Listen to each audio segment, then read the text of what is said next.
The use of drugs to enhance combatants' performance during war is a widely documented tradition in history.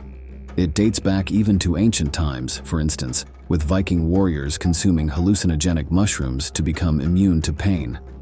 In more modern contexts, there are irrefutable pieces of evidence of drugs administered to soldiers by their superiors.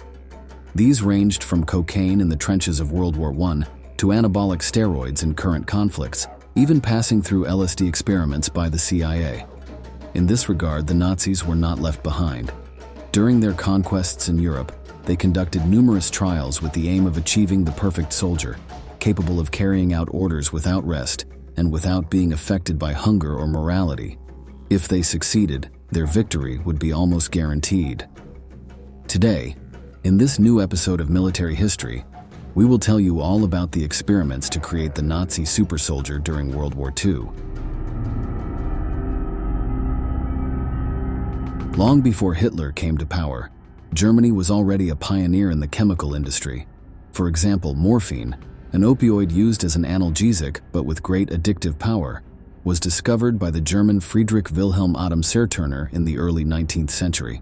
The first pharmaceutical companies were of German origin, and the most well-known companies today, such as Bayer and Pfizer, also share this origin. By the 1920s, the country was one of the leaders in the manufacturing of morphine and cocaine, which were legal at that time. The population, severely affected by the economic crisis following its defeat in World War I, sought to alleviate their sorrows through these drugs, as we can see in the following video.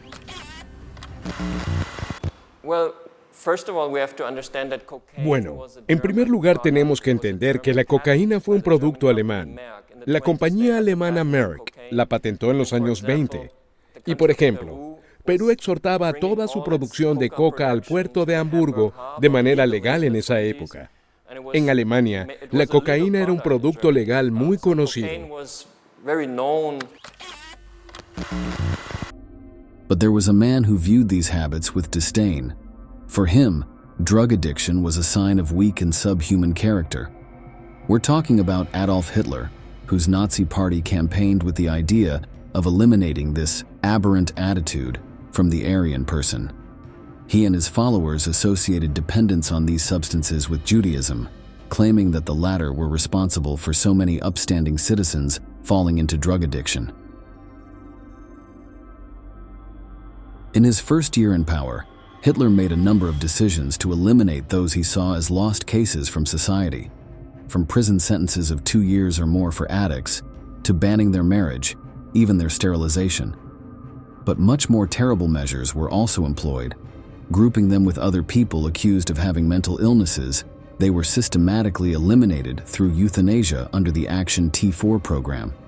This operation began shortly after the start of World War II and aimed to eliminate those perceived by the government as genetically inferior, as the following video says. El programa T4 estaba comprometido con la purificación de la raza mediante la esterilización obligatoria y la eutanasia.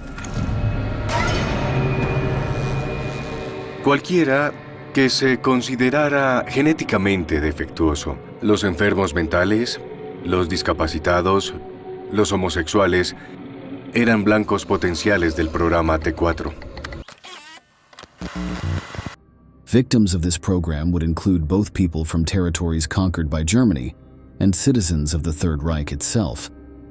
But even so, with all these measures criminalizing these acts, the German population continued to consume drugs, and not illegally. How did this happen? Many drugs started out being legally used until, after a while, adverse effects were noticed in the population. The case of cocaine was already mentioned, and the same happened in these years with other products, for example, methamphetamine. In 1938, it was sold under the name Pervitin, or Pervitina, without any regulation. People saw it as something akin to coffee, only much more potent.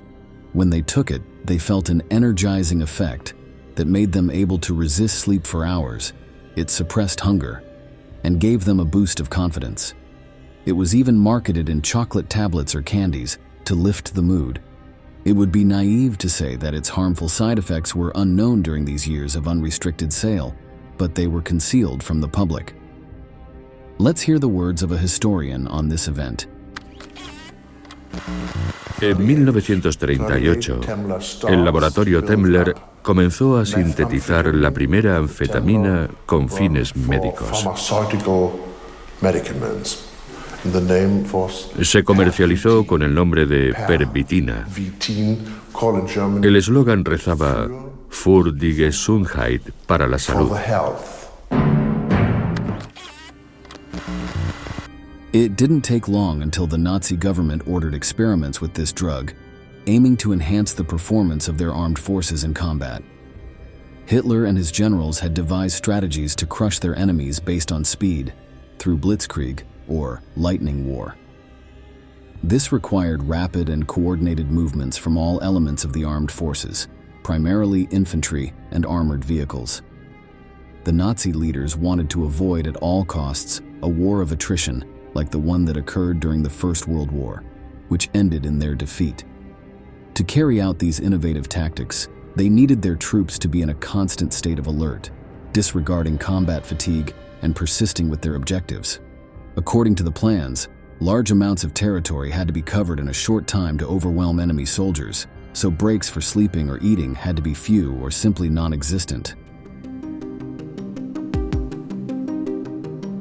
One of the main proponents of the idea of drugging troops to achieve good results was Otto Ranke. This man was the director of the Institute of General and Defense Physiology of the Third Reich, and he always sought to fight against combat fatigue. For him, the last 15 minutes of a battle could decide who would win, so he required troops to be resilient and not succumb to fatigue.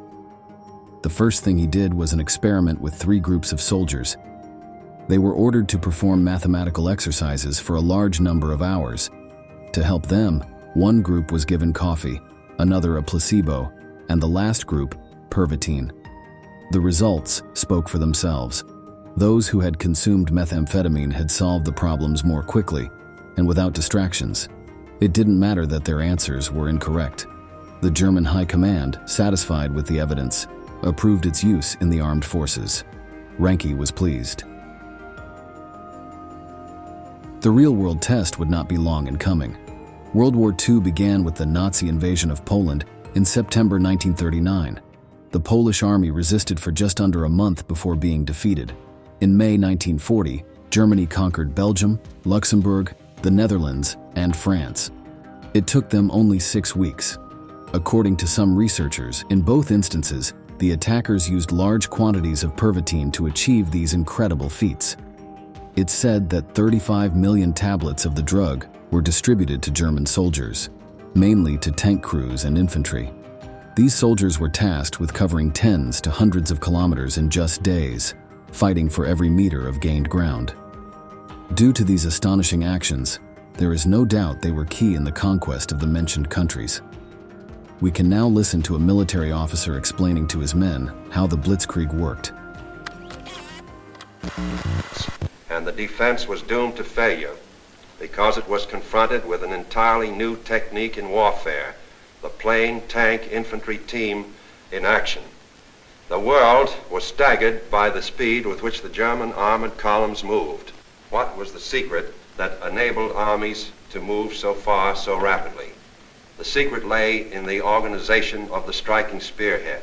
Armored forces came first, closely followed by motorized divisions, which peeled off, forming solid walls.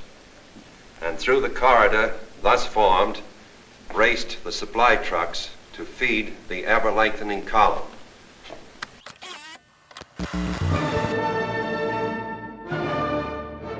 The reports of the tests with Pervitin spoke of desired effects such as increased attention span, improved performance, excellent mood, maximum discipline, and great dynamism.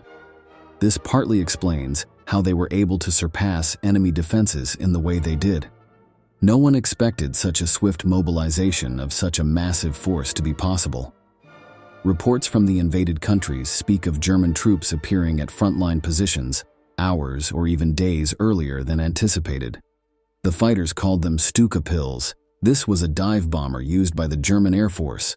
Soldiers said that the adrenaline rush felt when the plane began its descent before an attack was similar to the effect produced when taking this drug. After these results, the Nazi leaders were convinced they had found a pharmaceutical miracle, almost capable of winning the war on its own. But this illusion was soon shattered. Nowadays, the adverse effects of methamphetamine are well documented. There's a reason why its sale and distribution are illegal, but in the early 1940s, the severity of these conditions was not fully understood. It was soon observed that although the performance of soldiers who had taken Pervitin was exceptionally high, it only lasted for a few hours. The next day, the men were in a terrible state, unfit for combat. Anxiety, insomnia, bursts of violence, and even hallucinations were just some of the effects recorded in the drugged men. To make matters worse, they needed several days to recover from their deplorable state. Additionally, the drug had a tremendously powerful addictive effect, so the troops suffered withdrawal syndromes after just mild exposure to Pervitin. This made them very susceptible to fits of rage, where they would vent their anger on innocent civilians or even their superiors. There were also reports of heart attacks that ended the lives of the affected soldiers. Not only the rank-and-file soldiers suffered the consequences of these products. Hermann Göring, head of the German Air Force and creator of the Gestapo, the Nazi secret police, was a known morphine addict. He had developed it during World War I and would be subject to this vice until the end of his days.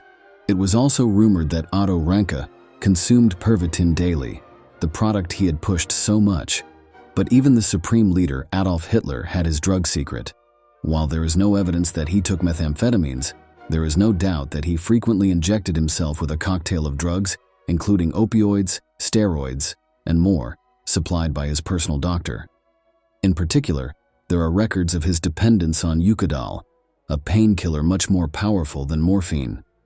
Despite the relaxation of Nazi policies regarding drug consumption, they had to face the reality that an army of addicts or people in withdrawal would not be able to win the war.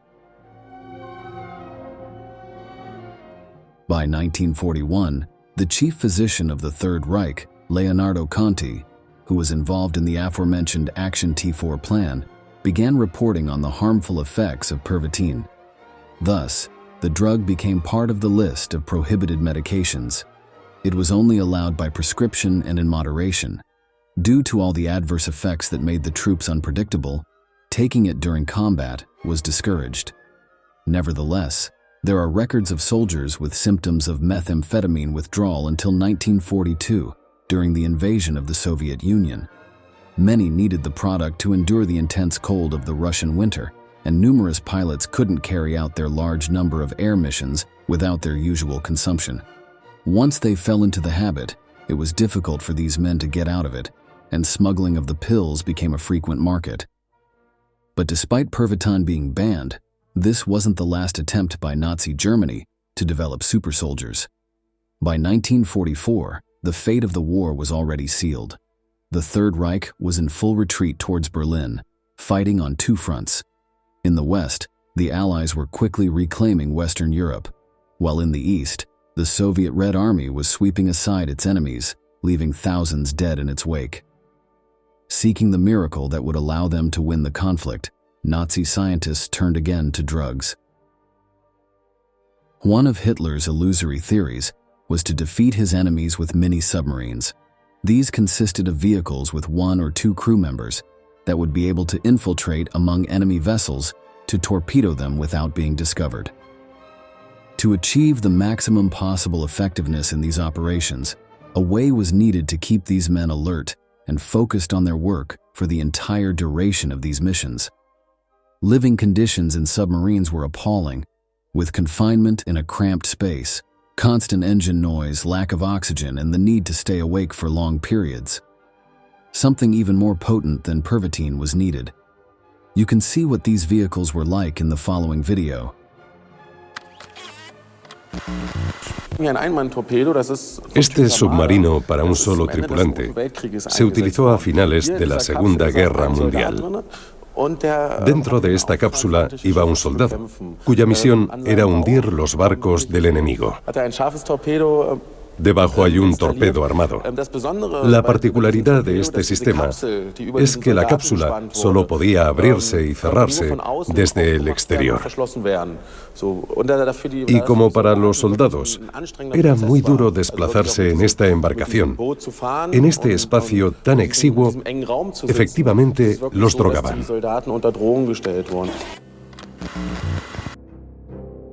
The Nazis got to work. By late November 1944, they began experimenting with different chemical mixtures to find the miraculous drug. These trials took place in the Sachsenhausen concentration camp within Germany. There, political and military prisoners were housed, including Joseph Stalin's eldest son, the leader of the Soviet Union. One of the main objectives of this place was to design the most effective method for carrying out mass murders. It was one of the first detention centers where executions were tested using gas chambers. But this time, the Germans were seeking a different kind of outcome. To find the desired drug that would allow them to win the war, Nazi scientists cruelly experimented on prisoners from this camp. The tests involved giving each person a different mixture of drugs and forcing them to walk continuously around the yard. They were not allowed to stop until they collapsed from exhaustion. This was a real torture for the detainees, who, severely weakened by the inhumane conditions of their confinement, could not withstand these studies. Some became so exhausted that they were sent directly to the gas chamber at the end of the experiments. A historian recounts how these investigations were conducted in the following video. Los médicos formaron dos grupos de sujetos. Los observaban, los pesaban, les tomaban toda clase de medidas. Luego les administraban diferentes drogas en diversas dosis y les hacían caminar lo más rápido posible, cargando con unas mochilas muy pesadas. Y veían cuánto tiempo aguantaban el ritmo.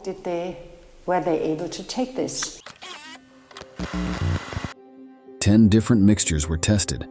The one that yielded the best results was called D9, which consisted of cocaine, morphine, and Pervitin. They had managed to get the prisoners, even in their weakened state, to march 90 kilometers per day while carrying a load of 20 kilograms.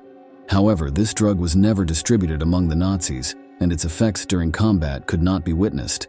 These trials ended up being just another brutality perpetrated by the Germans without achieving anything in return. The investigations into drug use by the Nazis sparked intense debate. For some, they seek to justify or excuse the terrible actions of these individuals due to the use of drugs. This includes both the soldiers who committed war crimes and the leaders who ordered them, as well as the citizens who did not rebel. However, the authors of these reports, which brought to light the use of these products, declare that Pervitin or any other chemical was not the determining factor in the behavior of the German forces during and before World War II. The Nazi leaders and their subordinates had total freedom to make their decisions.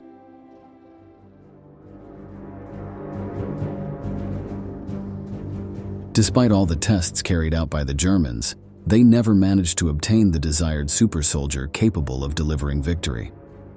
What they did achieve was to carry out cruel experiments using human beings, whether prisoners or their own soldiers, as guinea pigs.